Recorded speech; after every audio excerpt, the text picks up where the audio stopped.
जब लग गुरु मिले न साचा, तब लग गुरु करो 10 पांचा। क्या गुरु बदल सकते हैं? क्या गुरु बदलने से पाप लगता है? आध्यात्म के इस मैदान में आखिर सही गुरु कौन है?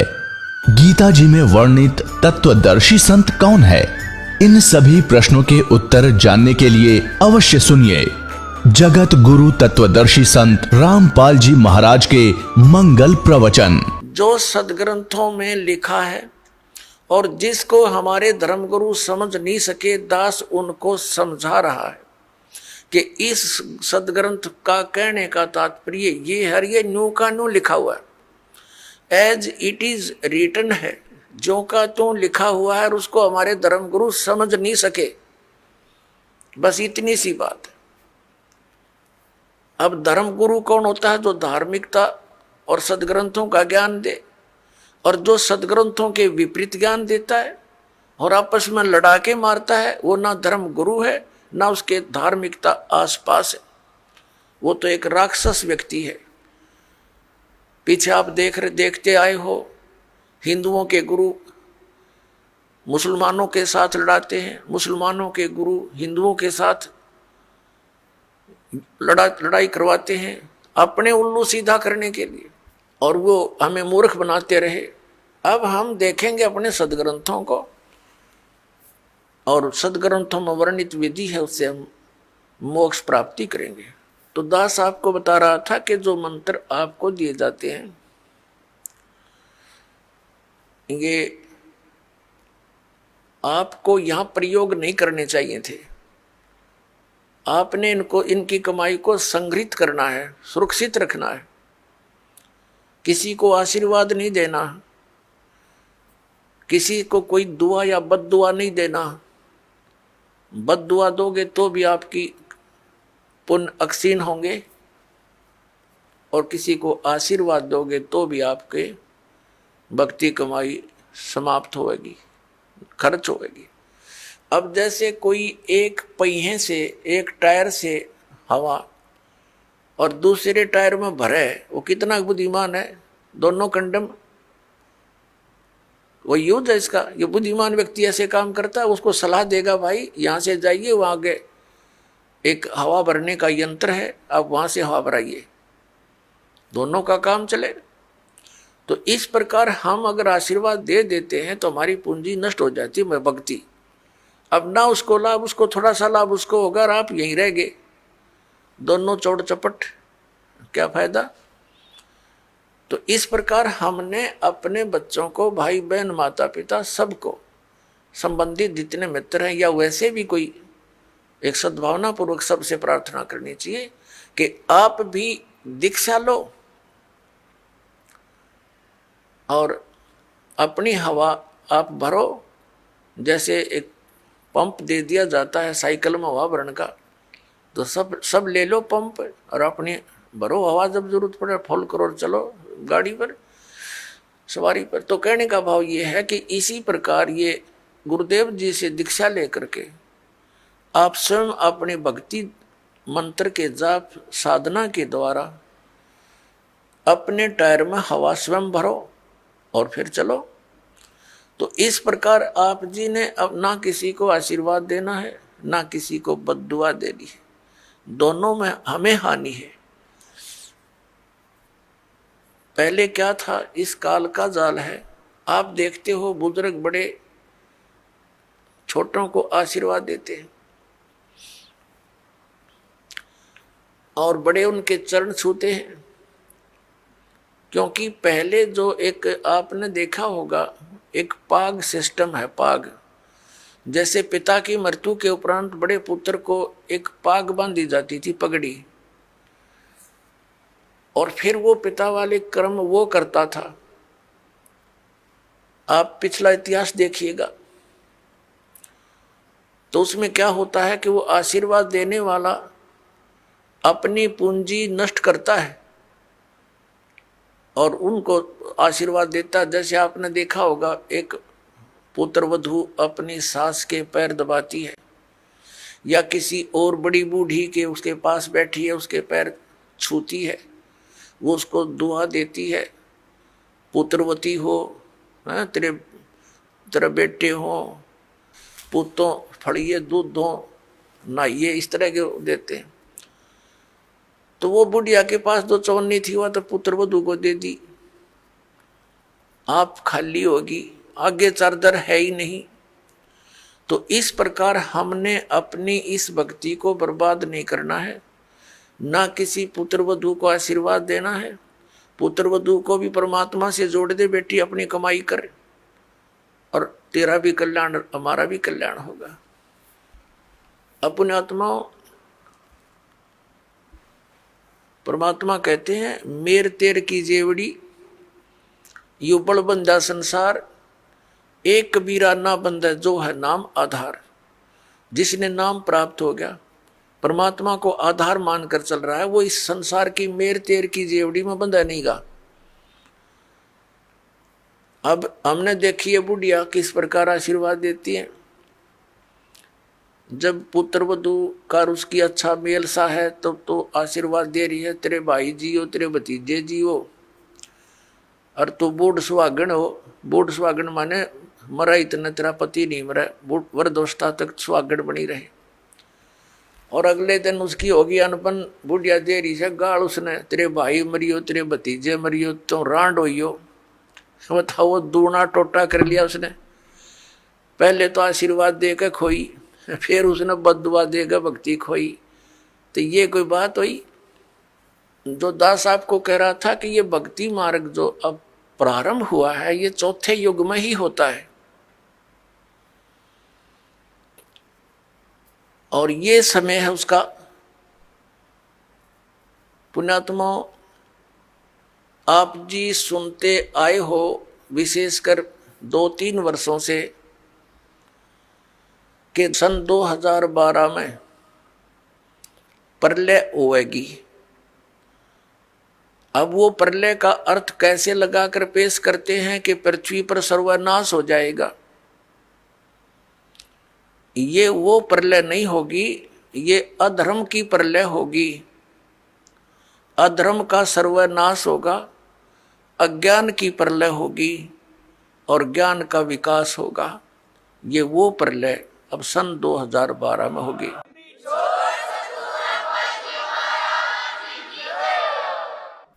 श्रीमद् भगवत गीता अध्याय नंबर 4 के श्लोक नंबर 7 में कहा है, यदा यदा ही धर्मस्य ग्लानि भवति भारत। जब जब धर्म के अंदर नफरत पैदा हो जाती है, अधर्म बढ़ जाता है, धर्म का नाश हो जाता है, तो काल भगवान कहता है तब मैं अपने अंश अवतार सृजन करता हूं, भेजता हूं।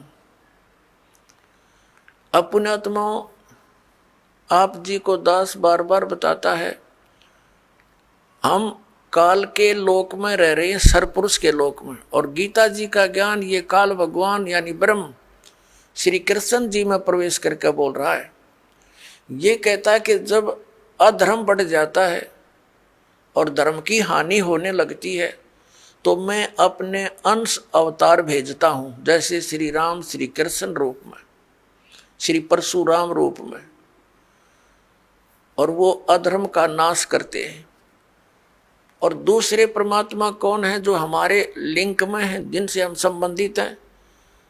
यहाँ तो हम इसलिए से संबंधित हैं क्योंकि हम इस काल के ब्रह्म के लोक में रह रहे हैं और हमारा मूल मालिक परम अक्षर ब्रह्म है। वह हमने जाना, उसके लिए हम प्रयत्न करें। तो ये काल के जो अवतार होते हैं, ब्रह्म के अवतार कैसे अधर्म का नाश करते हैं? जैसे महाभारत करवाया किसने? श्री कृष्ण जी में प्रवेश करके इस काल भगवान ने। श्री कृष्ण युद्ध नहीं करवाना चाह रहे थे, वो तो 3 बार शांति दूत बनकर गए थे और उन्होंने यहाँ तक प्रतिज्ञा कर ली थी कि मैं युद्ध भी नहीं करूँगा, हथियार नहीं उठाऊंगा। तो ये काल है, ये कराता है। तो उस समय कहते हैं अधर्म बढ़ गया था और उस अधर्म का नाश उसने कैसे करवाया? महाभारत का युद्ध करवा के। उसमें धर्मे भी मर गए, अधर्मे भी मर गए। और फिर एक और समस्या पैदा होगी रोजी और रोटी की। बहनें विधवा होगी, बच्चे अनाथ हो गए, वो अधर्म कहाँ बढ़ा, वो तो अशांति और फैलगी। और उन बहन बेटी जो विधवा होगी थी उनके साथ अन्य लोगों ने बदतमीजियां की, उनकी इज्जत के दुश्मन बन गए। ये खाक अधर्म का नाश किया उन्होंने।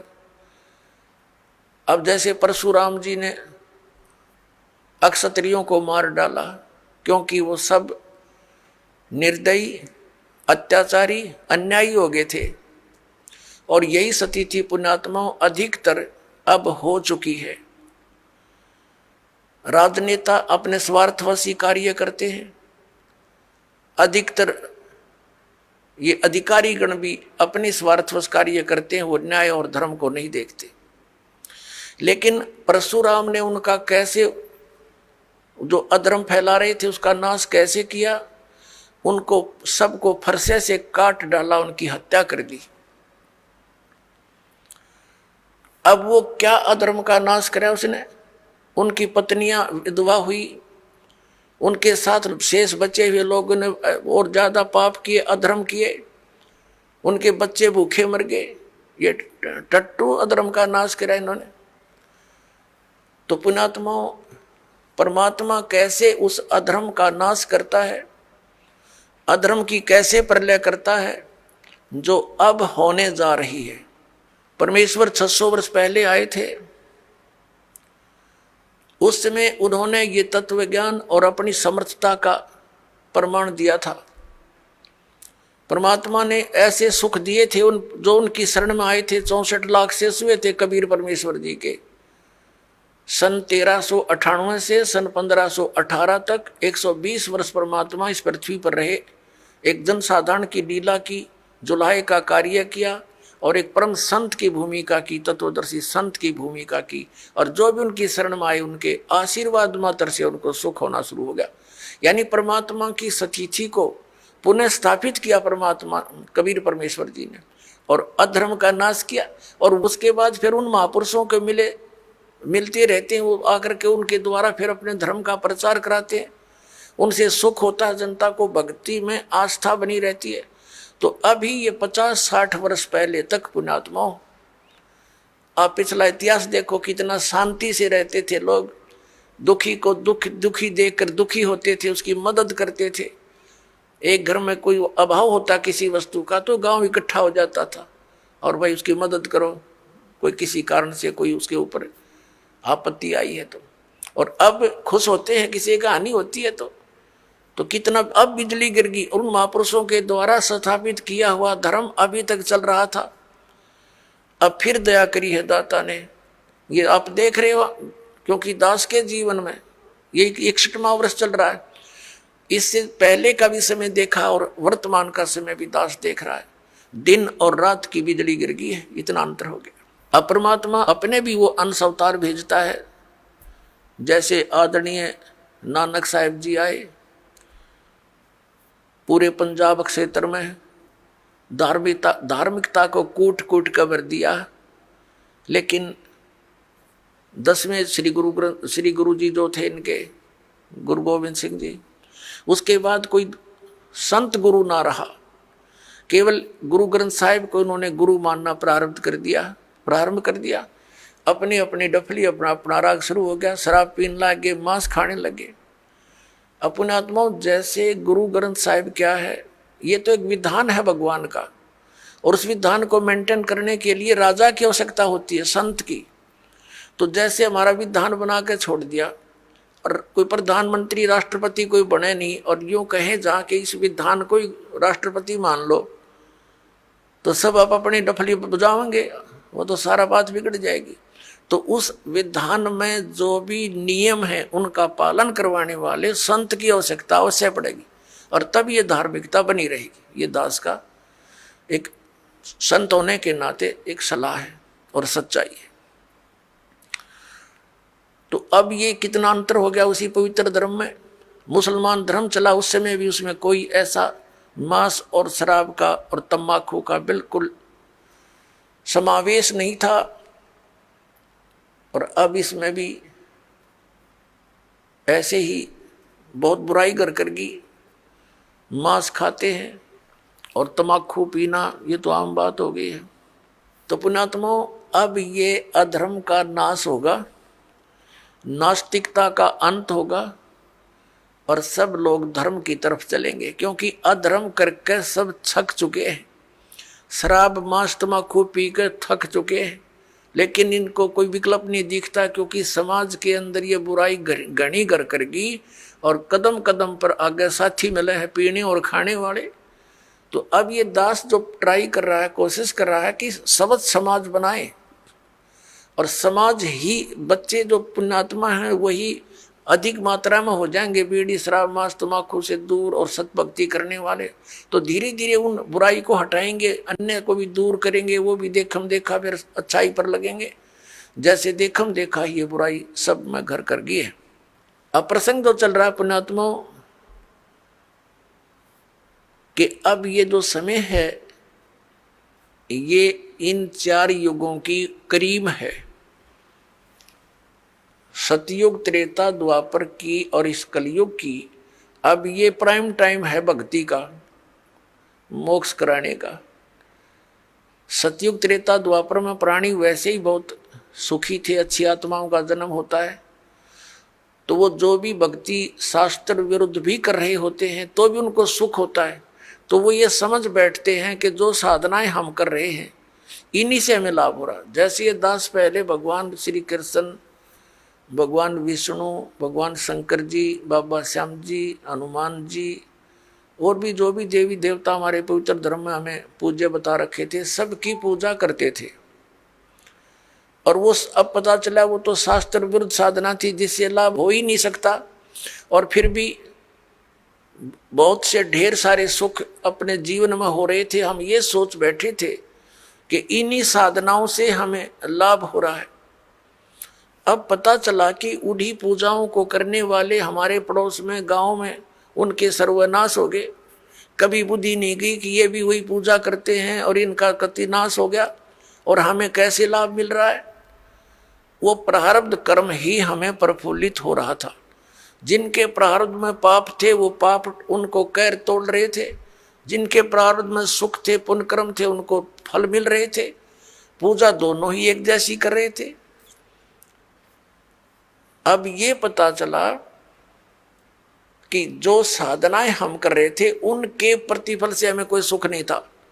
ये हमारे पुण्य संस्कार थे, पिछले जन्म के संग्रहित जो प्रारब्ध बनाकर हमें दिए गए थे वही प्रफुल्लित हो रहे थे। और एक ऐसे भी देखे हमने जो राम नाम का आसपास भी नहीं, गुट्टी लाओ सारा दिन बकवाद करें, ताश खेल रहे, कोई राम नाम का जिक्र करे, उसका मजाक करें, और उनके ठाठ हैं, उनकी गाड़ियां चलती हैं, ट्रक चलते हैं और वो कुछ भी ना कर रहे। तो अब पता चला तत्व ज्ञान की रोशनी में कि वो सर्व उनको प्रारब्ध ही प्राप्त है। आगे उनका भट्ठा बैठेगा एक कदम, जब तक पिछले जन्म की बैटरी चार्ज है इन्वर्टर की।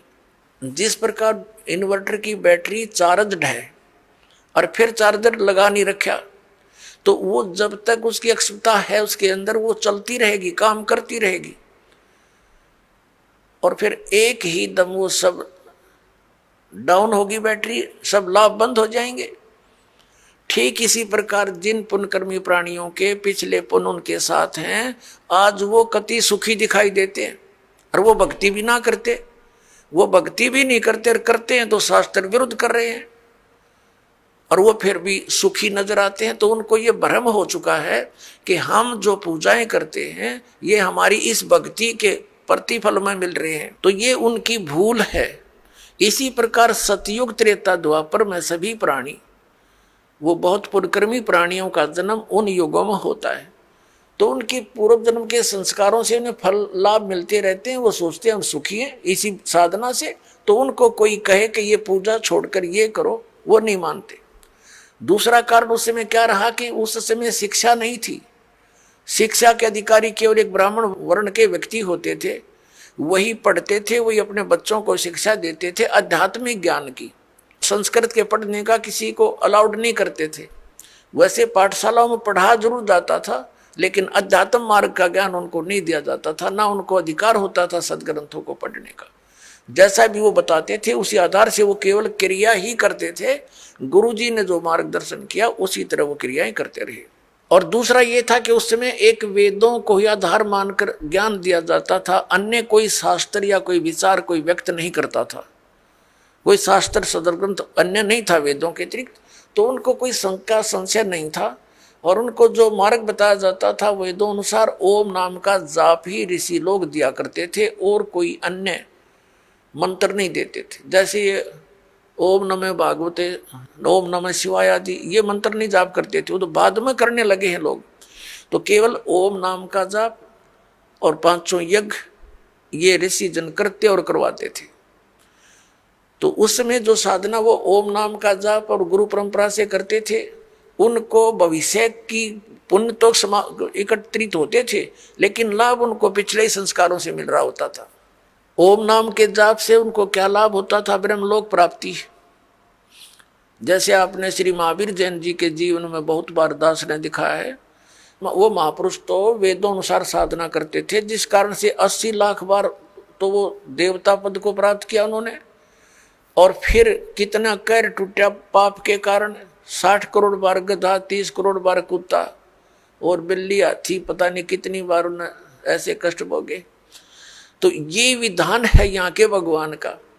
तो सतयुग त्रेता द्वापर में कोई भी प्राणी परमात्मा के इस ज्ञान को ग्रहण नहीं कर सकता। कोई ये कहे कि ब्रह्म से ऊपर भगवान है, और कोई ये कहे कि श्री कृष्ण और राम से ऊपर कोई शक्ति है, विष्णु और ब्रह्मा से ऊपर शक्ति है, तो सतयुग त्रेता द्वापर में लोग नहीं मानते, क्योंकि वो स्वयं सुखी होते। और इन कलयुग में क्या है, इस काल न करी थी हेरा फेरी हमारे साथ। क्या हेरा फेरी की थी कि परमात्मा से कहा था कि जब तुम्हारा वो प्राइम टाइम आवेगा कलयुग में पार करने का, तो उससे पहले मैं अनेकों पंथ अनेकों मजहब बना दूंगा, सबको भ्रमित करवा दूंगा, मंदिर मस्जिद गुरुद्वारे और इन तीर्थों तक सीमित कर दूंगा, श्री राम कृष्ण देवता आदि पर पूर्ण दृढ़ कर दूंगा। और जब तेरा कोई संत आएगा, तेरा अवतार आएगा इस अज्ञान का नाश करने के लिए, तो उसकी कोई नहीं सुनेगा।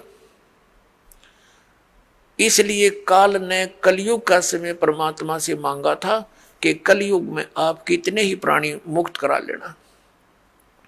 परमात्मा को पता था, कबीर परमेश्वर जी को, कि सतयुग त्रेता द्वापर में ये प्राणी दुखी नहीं होंगे, इनके पुण्य इनके साथ रहेंगे, ये मेरे विचारों को कतई नहीं मानेंगे। और कलयुग में काल ने चाल चली थी कि इनको नास्तिक कर दूं, ये भक्ति चाहे ही नहीं, कोई आवे तो उनका संदेश वाहक परमात्मा का, तो ये सुना ही नहीं। जैसे पूरा चीन नास्तिक हो गया, पूरा रूस नास्तिक हो गया। काल का ये दाव था कि भारतवर्ष को भी नास्तिक कर दूं। इसके लिए इसने कौन से कदम उठाए? पहले तो बुद्ध धर्म की शुरुआत की। बुद्ध धर्म के ऊपर परमात्मा ने दया करी, आदि शंकराचार्य को भेजकर उस बुद्ध धर्म को बंद किया और अपना धर्म चला दिया। काल भगवान ने उसको भी ग्रिप कर लिया। उसने श्री कृष्ण, श्री राम, श्री शंकर जी को सुप्रीम पावर बताकर हमारे ऊपर ये पूरी साधनाएं थोप दी, और फिर साथ में मंदिर, ये तीर्थों और ये धामों की पूजाओं पर लगा दिए, बंदरों की पूजाओं पर।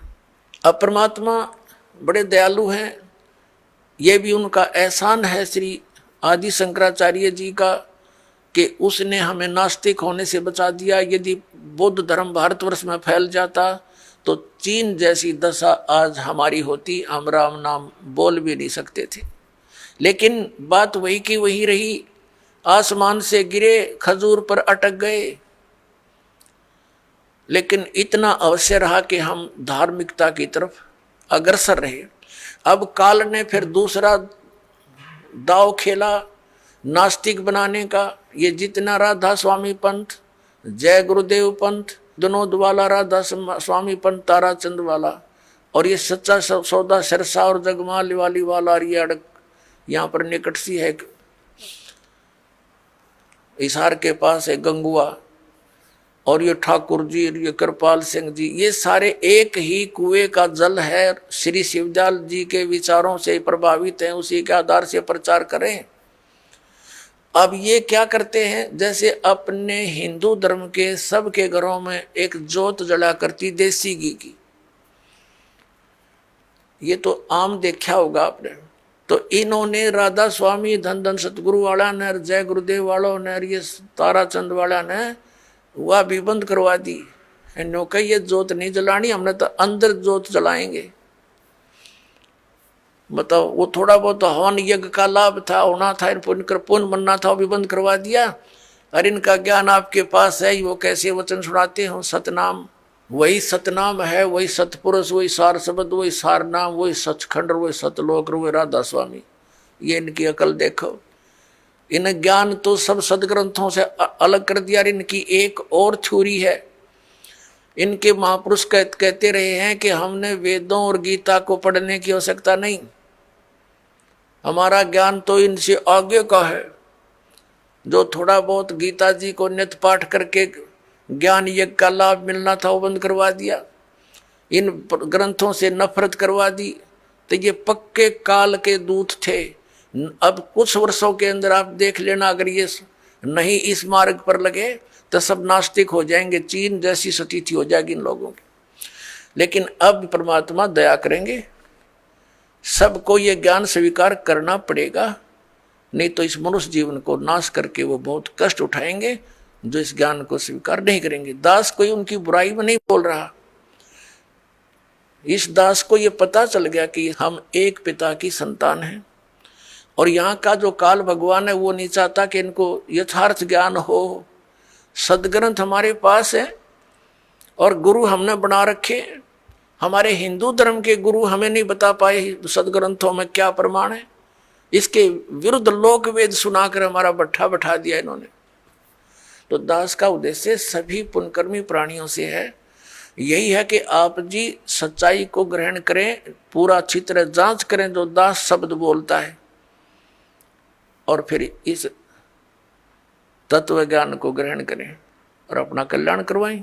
तो पुण्यात्माओं, प्रसंग चल रहा है कि ये वो समय है, अब इस अधर्म का नाश होगा और धर्म का विकास होगा।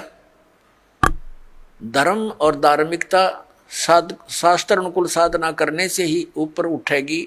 अभी तक हम शास्त्र विधि को त्याग कर मनमाना आचरण कर रहे थे, जिस कारण से हमें भगवान से मिलने वाला लाभ नहीं प्राप्त हुआ, और हम भगवान को भूलकर फिर हम स्वयं अपना लाभ प्राप्त करने के तरीके खोज लिए। जैसे किसी को टेंशन होगी तो वो गुट्टी लगाने लग गया, शराब पीने लग गया, टेंशन खत्म करने के लिए। जो निर्धन है वो पहले संतों के पास जाते थे, परमात्मा की विधि प्राप्त करते थे, संकट निवारण के लिए भी संतों के पास जाते थे। तो उनको जो साधना बताते थे, जो सही संत होते थे, तो उनको उनसे राहत मिलती थी। तो फिर वो व्यक्ति परमात्मा पर दृढ़ रहते थे। अब हम क्या करते हैं, संतों के पास जाते हैं, वो हमें साधना विधि बताते हैं, उनके द्वारा बताई साधना विधि को हम खूब तसल्ली से करते हैं, लेकिन राहत कुछ मिलती नहीं। तो हम दूसरे के पास जाते हैं, वहाँ से भी इसी प्रकार उनके द्वारा बताई साधना को हम करते हैं, फिर कोई लाभ नहीं होता। तो लास्ट में फिर हम क्या सोचते हैं, स्वयं ही धनी बनना चाहते हैं। टेंशन बुलाने के लिए तो गुटी लाने लग गए, दूना पाप कर लिया इकट्ठा, और फिर धनी बनने के लिए रिश्वत, मिलावट, चोरी, ठगी, ये बकवाद शुरू कर दी। तो ये दूने पाप के भागी बनेंगे हम, उनसे लाभ तो होना ही नहीं। जैसे मान लीजिए किसी व्यक्ति ने 2 नंबर का काम करके, मिलावट करके, या 2 की वस्तु को 20-50 में बेचकर पैसा इकट्ठा भी कर लिया, तो फिर उसके साथ क्या बनेगी? या तो कोई बालक बीमार हो जाएगा, या कोई स्वयं को ऐसा रोग लग जाएगा, वो सारा पैसा भी जाएगा, और वो उस पैसे को 2 नंबर से इकट्ठे करने का जो पाप था वह उसके लिए शेष रह जाएगा। एक व्यक्ति ने बताया कि जी मैं बहुत नालायक व्यक्ति था, ऐसे मेरी कोई दुकान थी, बहुत पुराने समय की बात है, जब ये टेप रिकॉर्डर चले ही चले थे। वो कह रहा था उसका रिफल जो था इस कैसेट का, एक ऑडियो कैसेट चाली थी, टेप में चला करती, वो ला करता मैं तोल के बावते, और मुझे टोटल वो सारा कुछ 2 रुपये में पड़ता था। उस पर सोनी की स्टैंप लगी हुई होती थी और उसको मैं 32-30 रुपये में बेचता था, और वो तो टूट जाती थी 10-5 दिन में। फिर मैं उनको धमका देता था, मैं क्या करूं, तुम्हारा इंस्ट्रूमेंट खराब होगा। अब उस टाइम तो मुझे खूब पैसा आता नजर आ था, मैं ठाठम ठाठ समझ रहा था। फिर मेरा इकलौता पुत्र रोगी हो गया, और उसके पहले तो लोकल डॉक्टरों को दिखाया, उनसे इलाज नहीं हुआ। किसी ने बताया कि वहाँ संत के पास जाओ, वहाँ जाओ, झाड़ा लगवाओ, झाड़ फूक भी साथ में दवाई भी चलती रही। फिर 1 वर्ष तो ऐसे चला, कुछ कभी राहत हो जा, कभी फिर बीमार हो जा। लास्ट में पता चला कि उसकी दोनों किडनी फेल होगी। उसके लिए ऑल इंडिया इंस्टीट्यूट दिल्ली में गए। उस समय दोनों किडनी फेल होगी और गुर्दे बदलवाए, उसके एक गुर्दा बदलवाया। लगभग हमारा 3 लाख रुपए खर्च हो गया, 3.5 लाख के आसपास टोटल, जब से वो रोगी हुआ था। लड़का स्वस्थ हो गया, कोई बात नहीं, जो नुकसान हुआ सब्र किया। उसके विवाह की तैयारी कर रहे थे। 6 महीने के बाद, स्वस्थ होने के 6 महीने के बाद वही लड़का बस दुर्घटना में एक्सपायर हो गया। अब टक्कर मार के रो रहा हूं। जब से ये ज्ञान सुना है उस समय मुझे वो कुकर्म याद आते हैं मेरे, कि जिस बेटे को सुखी बनाने के लिए मैंने ये ऐसे जुल्म किए थे, वो बेटा भी ना रहा और वो धन भी ना रहा। अब मैंने बता कि अब तेरे पास क्या रहा, जो तूने पाप इकट्ठे करे थे वो धन इकट्ठा करने में, वो तेरे पास जो कि तू सुरक्षित है। अब इसने धर ले दिए सिर पे वहां धर्मराज के दरबार में। तो फिर उसने दीक्षा ली। पुण्यात्माओं, गलती इंसानों पर, बहुत भक्तों पर हो जाती है, लेकिन जब तक उसको ये पाप नाशक औषधि नहीं मिलेगी, वो पाप उसके ज्यों के त्यों रखे रहेंगे। तो कबीर परमात्मा दयालु हैं, उनको ये मालूम है कि ये बच्चे काल से भ्रमित ये ऐसी गलतियां कर रहे हैं। वो दयालु हैं। जैसे पुण्यात्माओं, जब तक आपको ज्ञान नहीं होता और आपने जो भी गलती कर दी वो अक्षम्य है, माफ करने योग्य है, और अब ज्ञान होने के बाद बकवाद करोगे तो फिर आपको अक्षमा नहीं होगी। जैसे बच्चा अबोध होता है, छोटा सा बालक होता है, पालने में झूल रहा है, और उसने टट्टी पेशाब दोनों कर दिए और सब कपड़े भी खराब कर लिए, हाथ पैर भी ऐसे खराब कर लिए। माता आती है, वो देखती है कि इसने सारा कुछ बिगाड़ दिया काम, लेकिन वो उसे अक्षुब्ध नहीं होती, नाराज नहीं होती। उसको मालूम है कि इसको पता नहीं। उसको नवावेगी, धोएगी कपड़े, स्वच्छ कपड़े पहनावेगी, प्यार करेगी, फिर दूध पिलावेगी और फिर सुलावेगी। और जब वो बच्चा बड़ा हो जा और वो कितने कपड़ा में बैठ कर टट्टी कर दे, उसका दूध रहेगी दड़ाक और बाहर पटकेगी, हन्नू कहेगी ला दो गई ना अपने आप। तो ऐसे पुण्यात्माओं, जब तक हम अबोध हैं, हमें यह ज्ञान प्राप्त नहीं हुआ, तब तक तो हम ऐसे थे, गलती करके हम अपने पापों से सने पड़े हैं। तो ये परमात्मा कबीर जी दयालु हैं, ये अपने बच्चों को धोएंगे। इन पाप नाशक दवाई है मालिक के पास। इनके पास एक मंत्र है जो दास आपको देगा, आपके सभी पापों का नाश कर देंगे, आपके प्रारब्ध के पापों का भी नाश करेंगे, आपके संचित पापों का भी नाश इस मंत्र से होगा। जैसे फसल में पहले खरपतवार हो जाता था तो उसका कोई विकल्प नहीं था, कुछ एक तो कसोले कस्सी से उसको थोड़ा बहुत खुरच देते थे, वो फिर भी हो जाता था। जब फसल बड़ी हो जाती थी तो उसका कोई विकल्प नहीं था, वो साथ ही पला करता था फसल के। अब एक ऐसी मेडिसिन खोज होगी है कि उसको फसल में डाल दिया जाता है तो खरपतवार का नाश कर देती है, फसल को हानि नहीं करती। इसी प्रकार ये मटेरियल यानी ये केमिकल और ये साल्ट पहले विद्यमान थे लेकिन खोज नहीं थी। इसी प्रकार ये मंत्र परमात्मा ने पहले ही हमारे सदग्रंथों में विद्यमान कर रखे थे, ये हाथ नहीं लगे थे। अब इसकी खोज होगी, इस दास के पास उपलब्ध है। और इससे सब पाप नाश हो जाएंगे और आपके पुण्य शेष रह जाएंगे। और हम तभी परमात्मा प्राप्त कर सकते हैं जब हम पाप रहित हो जाएंगे। और यहाँ का विधान है ब्रह्म परब्रह्म ब्रह्मा विष्णु महेश और अन्य देवताओं का जैसे कर्म करोगे वैसा ही फल मिलेगा।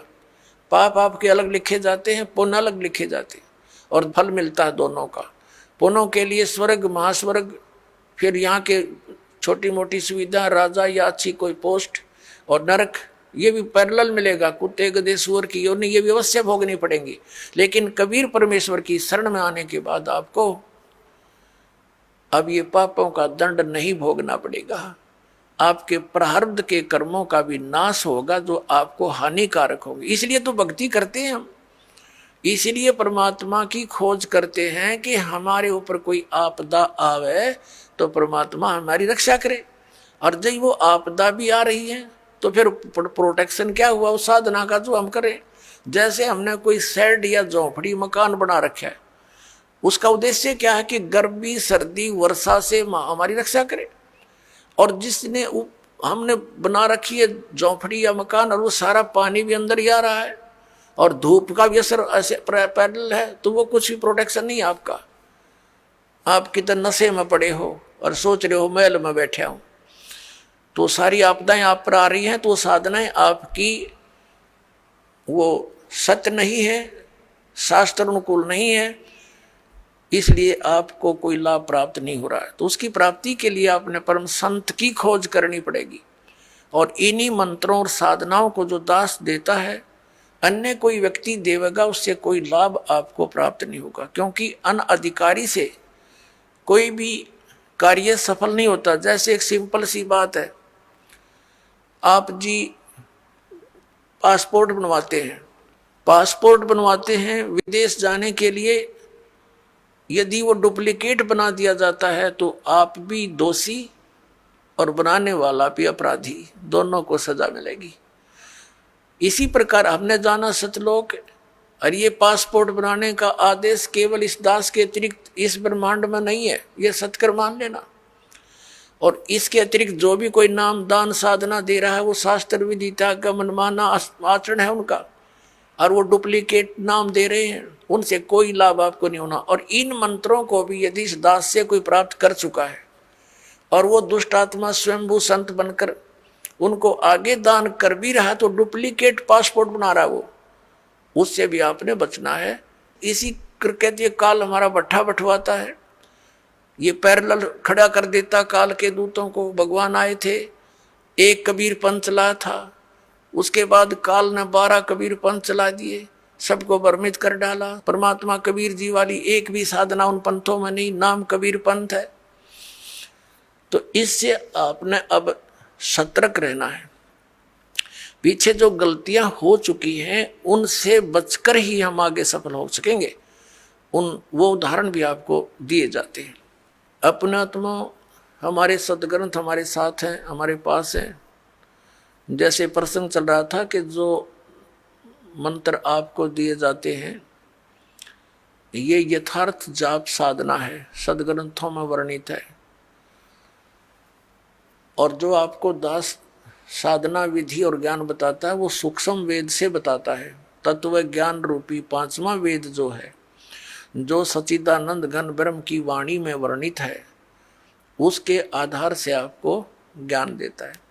तो उसके अंदर कंप्लीट ट्रीटमेंट है, यो पूरा कोर्स है।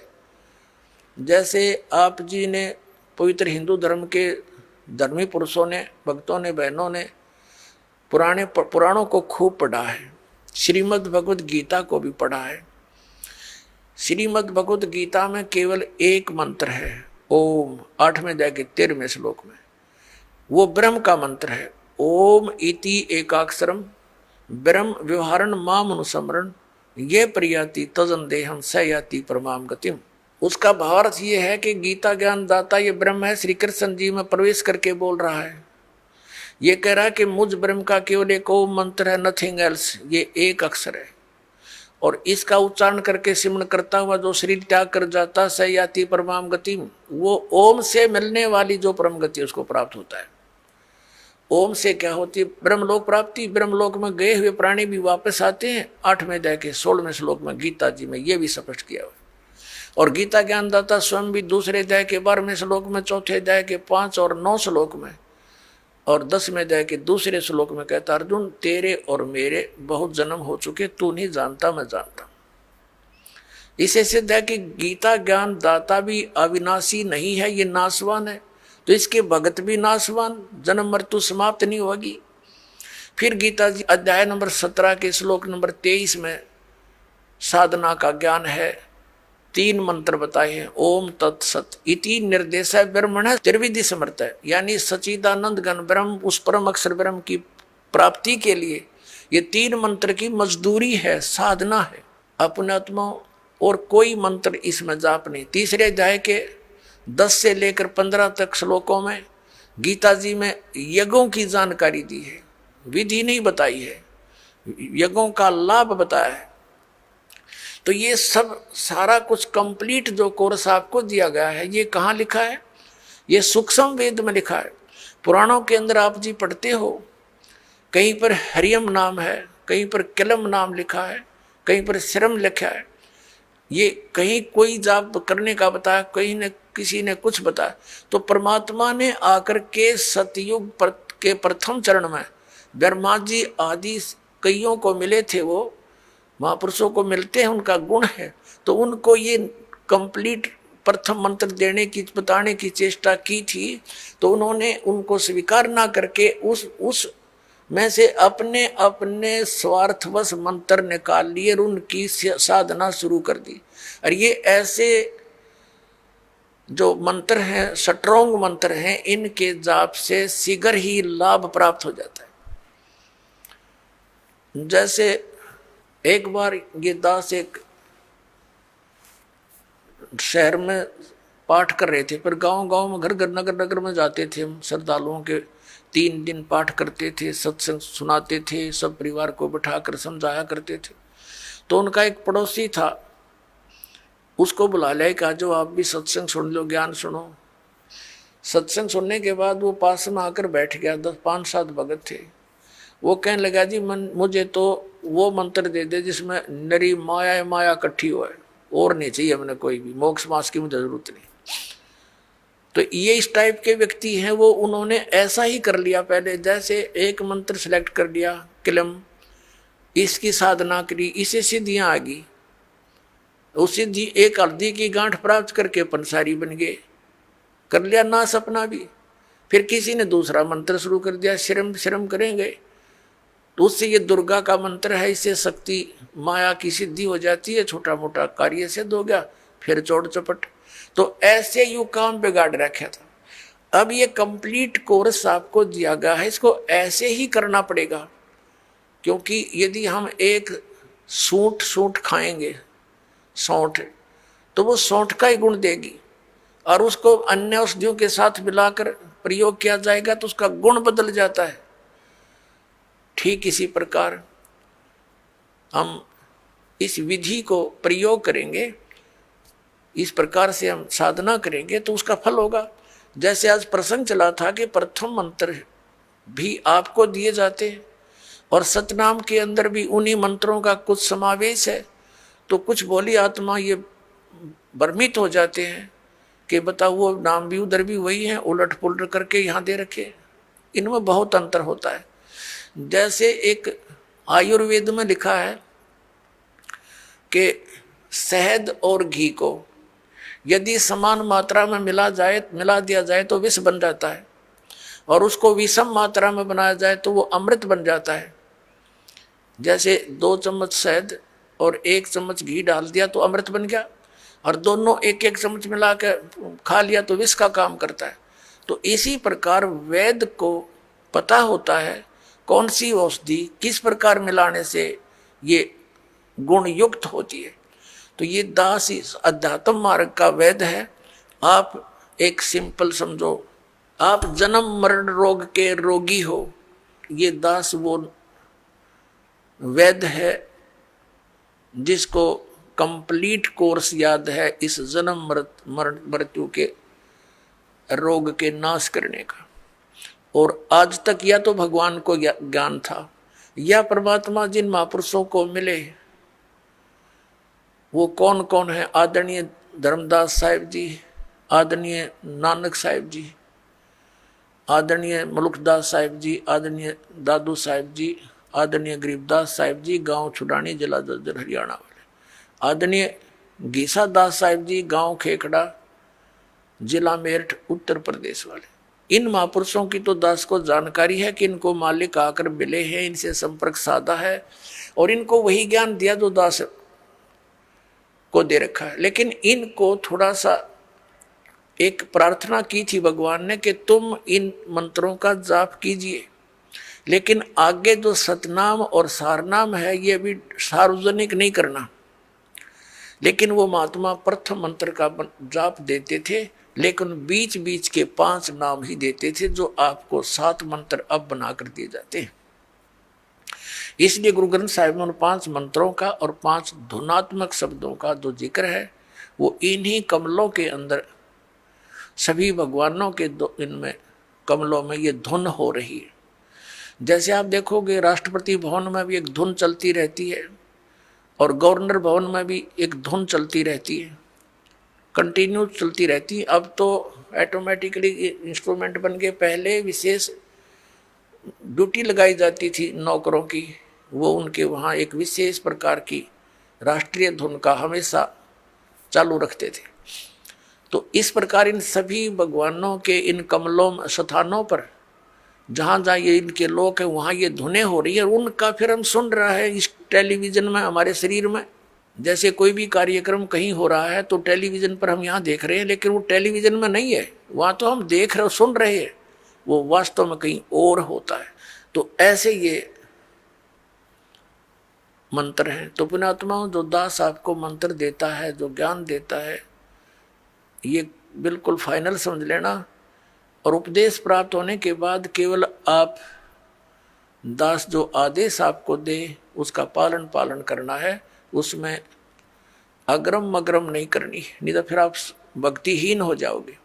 तो कहने का भाव यह कि आज का जो सत्संग चल रहा है किस उद्देश्य से है कि ये वो समय है जो हमें मोक्ष प्राप्त कराएगा।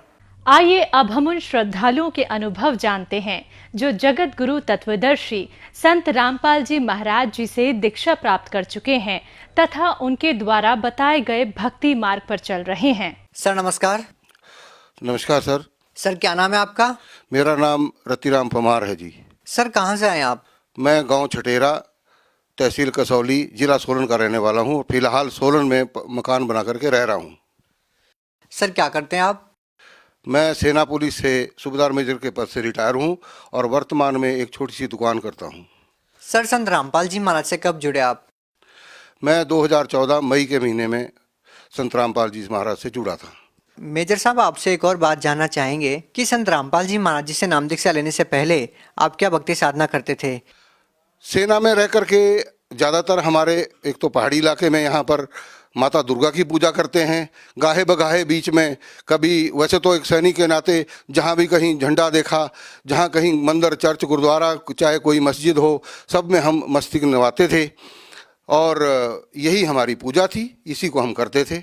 संत रामपाल जी महाराज जी की शरण में एक सैनिक का कैसे आना हुआ? ये एक अद्भुत कहानी है सर। मैं दुकान में बैठा था, कुछ 4-1 बजे का टाइम था शाम को। मेरे पिताजी कबीर साहब के बहुत अच्छे अनुयायी हैं, उनके भक्त हैं। वो अचानक, कभी मैं ज़िंदगी में हमको डांट तक नहीं मारा, उस दिन फ़ोन आया और एकदम डांट करके मुझे बोला, क्या यार ये केबल हमारी बंद हो गई और मैं धार्मिक सुनना है। तो कुछ ऐसे लहजे में बोला कि मुझे भी अंदर से मुझे भी गुस्सा आ गया कि मुझे ही क्यों ऐसा बोला है। फिर मन में सोचा कि मैं बड़ा ही बड़ा हूँ, मेरे को बोलेंगे और किसको बोलेंगे।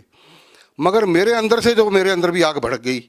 तो मैंने क्या किया कि ठीक है बोल करके, और जो केबल वाला था मैंने सारी कसर उसके ऊपर निकाल दी। इतना गुस्से में बोला और 2 मिनट में उसे ठीक करके फटाफट मेरे पास दौड़ के आया। अंकल जी आप इतना गुस्से कभी हुए नहीं। मैं भी पछताया कि मैंने वाकई इसको गलत बोल दिया। खैर जो हुआ, फिर पिताजी को भी महसूस हुआ, उन्होंने दोबारा मुझे फ़ोन किया कि यार ऐसी बात थी, मैं धार्मिक प्रवचन आते हैं और उसके थोड़ा मतलब मुझे एक किस्म से मस्का लगाने लगे वो। तो मैं समझ गया कि कोई बात नहीं, लेकिन मेरे को गुस्सा उस बात का बड़ा भारी था। तो खैर, मगर एक बात जो उन्होंने बोली वो मेरा रास्ता ही बदली कर दिया जीवन का, कि उन्होंने ये बताया कि देखना यार, शाम को एक सत्संग आता है 7:40 पर, उस टाइम साधना चैनल पर आता था, कि उस पर देखना है, कोई कबीर साहब की बड़ी अच्छी भाषा बोलता है, और वो संत बोला बड़ी अच्छी बोलता है, उसको देखना आपने। परमात्मा ने रजा करनी थी, इस पापी को रास्ते पर लाना था, वो टाइम मुझे याद रहा। और मैंने जैसे वो 7:40 पर लगाया तो मैंने देखा ये कौन से संत है भाई। हालांकि मैं सेना में रहते हुए सभी के साथ काम किया, तो मुझे हरियाणा की भाषा का भी मालूम था, सबका ज्ञान था। तो मैं बोला ये तो हरियाणा के हैं, लेकिन जिस टाइम वो बता रहे थे तो मेरी एकदम मुझे हिट सा हुआ कि ये ज्ञान तो हमने आज दिन तक कभी हमें बताया ही नहीं किसी ने, और जो हमने भी देखा लेकिन कभी गौर नहीं किया। मतलब उसमें मुझे रुचि बढ़ी। सर, जब आपने पहली बार संत रामपाल जी महाराज जी के सत्संग सुने तो पहली बार जरूर आपके मन में कुछ न कुछ तो आया होगा कि कैसे ये उलूल जुलूल बातें कर रहे हैं देवी देवताओं के बारे में। हमने काफी सारे अनुयायियों से जब इसके बारे में पूछा तो काफी सारे लोगों ने ये बताया भी कि पहली बार जब उन्होंने संत रामपाल जी महाराज जी का सत्संग सुना तो वास्तव में ही थोड़ा अजीब लगता है और गुस्सा भी आता है। नहीं, अजीब तो लगा लेकिन गुस्सा नहीं आया। ये परमात्मा की रजा समझिए आप, मुझे कोई गुस्सा नहीं आया। हाँ, इतना जरूर हुआ कि मेरा एक रूटीन बना। अब मैं क्या बोलूँ, मुझे बताते हुए शर्म आती है कि 7:40 पर वो चैनल शुरू होना, मैंने पक्का लगाना, डेली देखना दुकान में। और मैं क्या बताऊँ, मुझे बड़ी शर्म आती है बोलते हुए कि उसी टाइम पर मैं शराब पी शुरू कर देता था। और वो मेरा ये रूटीन, मुझे मालूम नहीं कि वो शायद 1 साल चला या कितना चला, लेकिन मैंने एक भी मिस नहीं की वो सत्संग। और वो मेरा था 1 घंटे में, जब वो ख़त्म मेरा भी बंद इधर से प्रोग्राम। तो ऐसे ही एक किस्म, आपको पता है शराबी कैसा होता है। लेकिन दिल में एक लहर ऐसी उठती गई और अंत में ऐसा अटैक हुआ मेरे ऊपर कि एक दिन मेरे मन में आया, बस इनफ, नहीं तो अब ख़त्म है तेरा काम। ऐसी अंदर से लहर उठी। मैंने उसी टाइम रात को, पता नहीं कितनी पिरक थी मुझे मालूम नहीं, लेकिन जब सुबह मैं सोया रहता था, सुबह मैं सबसे पहले उठ करके बैठ गया। और जैसे पिताजी सामने आए, मैंने सीधा उनसे जब पूछा, पहला शब्द यही था, मैं कहा पिताजी आप नीचे बरवाला कब जाएंगे। तो मुझे ऐसे लगा कि मेरे मुंह से मुझे इतनी बदबू लगी, अरे बाप रे बाप, मैंने शराब इतनी बुरी तरह, उससे पहले कभी मेरे को बदबू नहीं आई, उस दिन लगी। बोला, मेरी तरफ देखा, पिताजी ने बोला अभी 10-15 दिन में जाएंगे। मैं कहा ठीक है जी, मैं भी जाऊंगा। भक्त में मेरी मिसेज भी आकर के खड़ी हो गई, तो मैंने बोला जी आपने भी चलना है। तो उसको एक बार मेरे जब फौज में मैंने फैमिली साथ रखी थी, तो अलवर में, राजस्थान में, वहाँ उसको हीट स्ट्रोक हो गया था, तो वो डरती थी गर्मी से, उसके मुंह से निकल गया ना।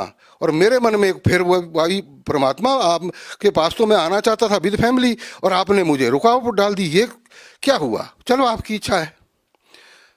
जब जाने का टाइम हुआ, 1 दिन पहले ही मिसिस को मैंने बोला भी जो सामान थोड़ा बहुत डालना डाल दे। पिताजी बोले वहाँ कुछ नहीं डालने की जरूरत है, वहाँ सब कुछ मिलता है। मैं कहा तेल साबुन तो डाल ले। बोला वहाँ सब मिलता है, तेल साबुन भी लेना तो पेस्ट ले लो और आपका ये क्या बोलते हैं ब्रश ले लो, बाकी सब वहाँ मिलता है। मैं कहा अच्छी बात है। तो मिसिस क्या बोले, मैं भी चलूँ। परमात्मा कितनी खुशी हुई मुझे उस टाइम पर, मैं गदगद हो गया। परमात्मा ने इतनी इजाज़त दी मेरे को, और हम दोनों गए, हमने वहाँ जाके नाम लिया। ये है परमात्मा की दया। सर, एक बड़ी विचित्र बात है कि हम सुनते हैं कि जो लोग संत रामपाल जी महाराज जी के प्रवचन सुनते हैं, उनका सत्संग सुनते हैं, उनका नशा छूट जाता है। लेकिन आपका तो रूटीन ही बन गया कि सत्संग सुनना और शराब पीना। सर, ये शराब पीने का क्या मतलब था कि सत्संग सुनते टाइम ही शराब पीना, क्या मतलब था? ये मुझे भी समझ में नहीं आया कि क्या होता था। कुछ ऐसा हो गया कि उससे पहले मैंने नहीं करना। जिस टाइम सत्संग शुरू होनी उसी टाइम, और जिस दिन नाम लिया उसके लेकर आज तक 4-5वां साल होने वाला है, लेकिन उसके बाद हमने कोई भी नशे को हाथ नहीं लगाया। इवन दुकान के अंदर, घर के अंदर कहीं कहीं पड़ी रहती थी। मैंने बेटे को बुलाया, मैंने बोला बेटा उनको उठाओ और घर के निचली मंजिल में बाहर जाओ और ढक्कन खोल के धरती में गाड़ दो, इसको किसी और को भी ना देना इसको। मेजर साहब, बहुत सारे लोग ये बोलते हैं जो संत रामपाल जी महाराज जी से जुड़े हुए हैं, वो कहते हैं कि संत रामपाल जी महाराज जी से नाम दीक्षा लेने के बाद उनको बहुत सारे लाभ मिले हैं। लेकिन अपने आप में ये हैरान करने वाली बात है कि एक संत केवल मंत्रों के जाप से अपने अनुयायियों को कैसे लाभ दे सकता है, जबकि आज साइंस का ज़माना है। आप पढ़े लिखे भी हैं, आपने आर्मी में अच्छा खासा वक्त बिताया है, क्या आप इन बातों में विश्वास करते हैं? बिल्कुल विश्वास क्यों नहीं करते जी, 100% विश्वास है। हमारी जो भक्ति है, मैं एक छोटी सी बात मैं बताऊंगा। हमारी भक्ति पहले थी, हम हलो हलो करके बुला रहे थे। अब हम हलो हलो बुलाएंगे तो कोई नहीं सुनेगा मेरी बात को, लेकिन अगर हम उसको नाम से पुकारेंगे वो पक्का हमारी बात को सुनेगा, उस पर गौर भी करेगा, हमारी तरफ आएगा भी, पूछेगा भी, हमारी तकलीफ होगी उसको दूर भी करेगा। वो उन्होंने बताया कि हलो हलो से कोई फायदा नहीं है, इनके सही नाम से आप पुकारिए, और हम उसी ढंग से उसका नाम ले रहे हैं उनका, और हमें लाभ हो रहे हैं, इसमें कोई डाउट ही नहीं। सर, आधुनिकता के इस दौर में आप ये मानते हैं कि किसी संत से नाम दीक्षा लेने से या मंत्र जाप करने से कोई भक्ति लाभ मिल सकता है? बिल्कुल मिल सकता है। अब उदाहरण पे है इसके लिए, गुरु नानक देव जी को मिला, मीराबाई को मिला, और कई भक्त प्रहलाद को मिला, ध्रुव को मिला। जिसने भक्ति की उसको सबको लाभ मिला, और इतना अद्भुत लाभ मिला, इसमें कोई शंका नहीं है। हमें तो अचंभा होता है कि आप भी इस ढंग की बात करते हैं, भक्ति से लाभ क्यों नहीं मिलता है। अब अगर ढंग से हमको नाम बताया हो और हम उसको जपेंगे तो उनको लाभ मिलेगा, लेकिन जो हमारे धर्म के अनुयायी हैं, जिनको हम समझते हैं कि हमारा बेड़ा पार करेंगे, उनको खुद को ही मालूम नहीं है, वो दूसरे को क्या बताएंगे। सर, हमने तो यही सुना है, जो कि बड़े बड़े धर्मगुरु हैं, शंकराचार्य हैं, मौलवी हैं, वो तो यही कहते हैं कि जो कर्म में लिखा है, जो आपके कर्म संस्कार है, वही मिलेगा, उससे ज्यादा या कम नहीं मिल सकता। वेदों में स्पष्ट रूप से लिखा हुआ है, वो परमात्मा, पूर्ण परमात्मा जो है, वो पूर्ण गुरु, वो परमात्मा के रूप में ही होता है। वो घोर से घोर पापों का भी नाश कर सकता है। जब वो लिखा गया उसके अंदर, ये लोग, इनको खुद को पता नहीं है, वो क्या बताएंगे कि वो, जब उन्होंने पढ़ा ही नहीं है, वो हमारे अनुयायी हमको क्या बता सकते हैं। सर, आपको क्या लाभ मिले हैं संत रामपाल जी महाराज जी की भक्ति करने से? अद्भुत लाभ। एक तो सबसे बड़ी बात, आज तक अगर मैं उस शरण में ना जाता तो आज तक शायद मेरा शरीर खत्म हो चुका होता। इससे बड़ा लाभ और क्या हो सकता, मेरी जान बच गई। दूसरा लाभ, मेरी मिसिस जो ऊपर की मंजिल से गिर करके नीचे तक पहुंच गई, और डॉक्टर भी हैरान कि उन्होंने देखा बड़े बड़े काले काले धब्बे पूरे ऊपर, पिछले बैक साइड पूरा। उन्होंने बोला ये तो मुश्किल है बचनी, यहाँ जब सिर में भी चोट लगी है तो। लेकिन जब उसके एक्सरे निकाल करके देखा तो डॉक्टर ने बोला, जी आप कोई परमात्मा का नाम लेते हैं क्या? तो मेरा गला रूंध गया, मैं बोल ही नहीं पाया। बोला, अंकल जी ठीक है, हम समझ गए। एक भी फ्रैक्चर नहीं है।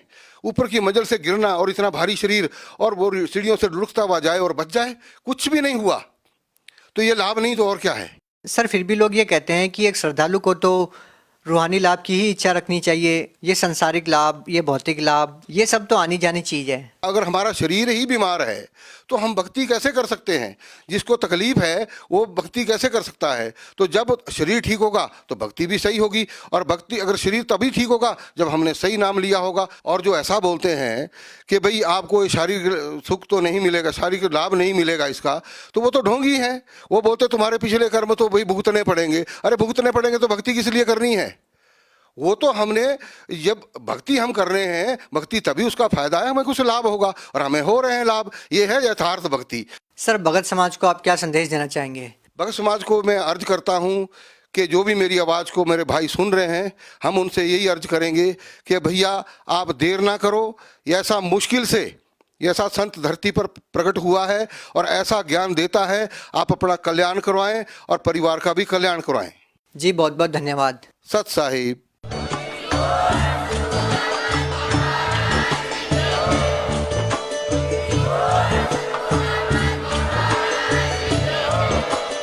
आप सुन रहे थे जगत गुरु तत्वदर्शी संत रामपाल जी महाराज जी के मंगल प्रवचन। अधिक जानकारी के लिए विजिट कीजिए हमारी वेबसाइट www.jagatgururampalji.org। संत रामपाल जी महाराज जी के शुभ आशीर्वाद से पूरे विश्व भर में 500 से भी ज्यादा नाम दीक्षा केंद्र हैं, जिन पर संत रामपाल जी महाराज जी द्वारा ऑनलाइन निशुल्क नाम दीक्षा दी जा रही है। अपने नजदीकी नाम दीक्षा केंद्र का पता करने के लिए संपर्क करें 8222880541।